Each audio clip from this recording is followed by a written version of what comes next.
তেসরা জুলাই থেকে আমাদের রাজ্যের ঐতিহ্যবাহী খার্চি মেলা সেটা শুরু হতে যাচ্ছে।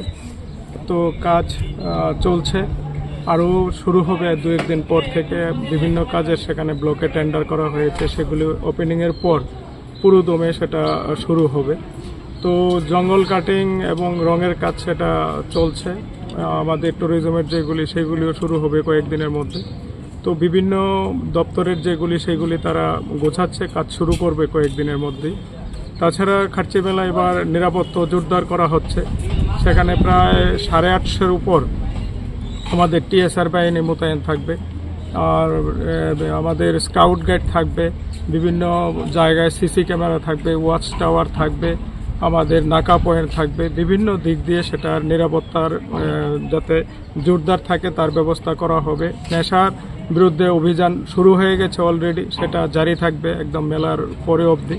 মানে বর্ষা যদি না হয় তাহলে লোক সমাগমও প্রচুর হবে, প্রত্যেকবারই যেটা হয়।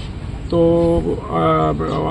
আপনাদের মাধ্যমে রাজ্যবাসীর কাছে এবং খয়েরপুরবাসীর কাছে আবেদন থাকবে যে আপনারা আসুন, আমাদের ঐতিহ্যবাহী যে খার্চি মেলা 7 দিন ব্যাপী হয় সেটাতে অংশগ্রহণ করুন। স্পেশাল ট্রেনের কথা প্রত্যেকবারই বলা হয়, হয়তো 1-2টা ট্রেন চালায়, তো এবারও সেটা বলা হয়েছে, হয়তো হবে সেটা।